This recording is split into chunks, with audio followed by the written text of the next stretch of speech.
About 6 or 7 years old, I went to the Royal Ontario Museum, the ROM, and they had a display about medieval arms and armor, and they had a chance for kids to try on reproductions of medieval chainmail and hold medieval swords. I just remember thinking it was the coolest thing in the world because I could try on knight's armor and hold a sword, and I still have a picture of me standing there holding a broadsword with chainmail on, with a giant smile on my face, and I thought it was just so great to actually touch stuff and engage with the exhibits in that way as a 6-year-old. So that's a really good memory I have of the museum. I do have one particular... They love me over there. I do have one particularly positive memory.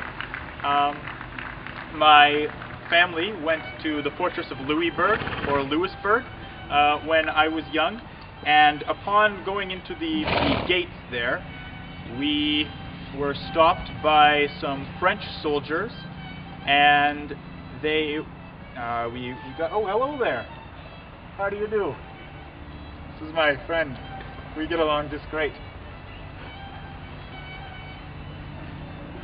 So my friend, or my brother and I, yes, you have me. My brother and I were at the fortress of Louisburg, and what happened was the soldiers stopped us. They were French soldiers, and they said to my brother, they said to us, would you like a picture taken? We said, yes, can we get our pictures taken with you?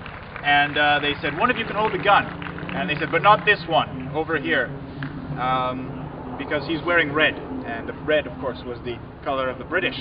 And so my brother was not allowed to hold the gun, but I was, and so I got to hold the gun. And it was quite a positive experience, because first of all, I learned something. As a child, I obviously did not know that the British color was red, and it's stuck with me for all that time. It's a good 10 or 11 years ago that happened. So I can't really say I remember where it was. I just remember the house was white, but it wasn't Fort Edmonton Park because I hadn't been. It was somewhere in Edmonton, and we were making ice cream, and I was doing it, and you know, I thought I was doing like an average job, and then the woman was like, that's very good, sir. And I remember she called me sir, and I was just like, I'm a grown-up, like, and I just really liked being respected, and it was really nice just not being considered a kid. Like, I felt like I was an adult, and I was like, yeah, I'm doing something good. I'm making ice cream, and I'm a grown-up. It was really inspiring, you know, just being treated like an equal as opposed to a baby. Yeah. Good, thanks. Well, I was in kindergarten.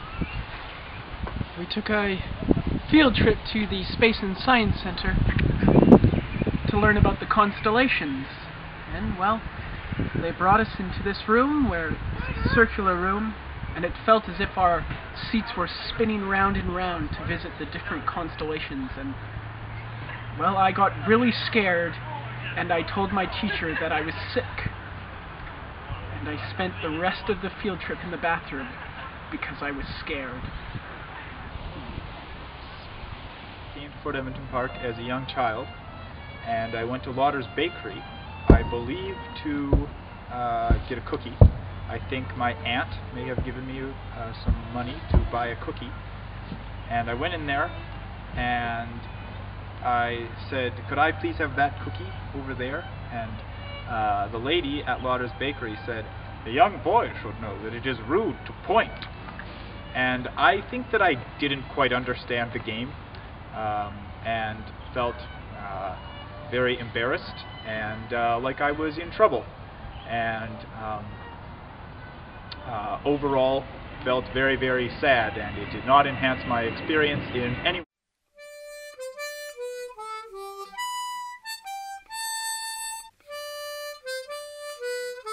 And learn that the importance of holding a dialogue with children and being on their level is what's most important.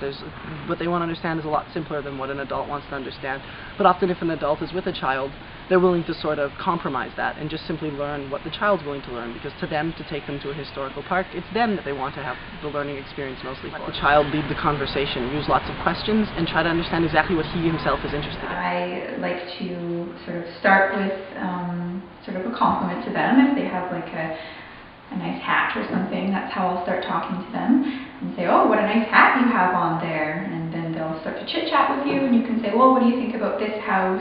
What sorts of things are different here from what you have at home? And in that way you're relating to them and getting them to think about things that might be different here. Perhaps it is important when interpreting to children to make sure that you are not coming across as someone who is scolding them, and that they understand that it is a game, or that if they, or at least, yes, that they understand that it's a game, and if they don't, that you let them know that it's a game, so that they can get the fullest experience out of the park, instead of just being scared of you.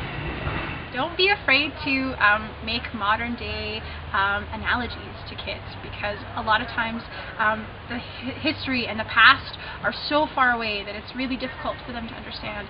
So don't be afraid to, try and explain a party line like a ringtone. Don't be afraid to get down on their level and kind of crouch down and do things at a kid's level and explain things the way a kid would understand them, because they'll take that away. They'll take that away and they'll remember that, till they're older, and then start interpreting in their own ways. Children are a lot smarter than you think, and it helps to get down to their level, and you don't have to treat them like they're babies, because they are a lot smarter than you think, and they do enjoy being here. Even if they're running around screaming, they do enjoy it, and they take away a lot from being here.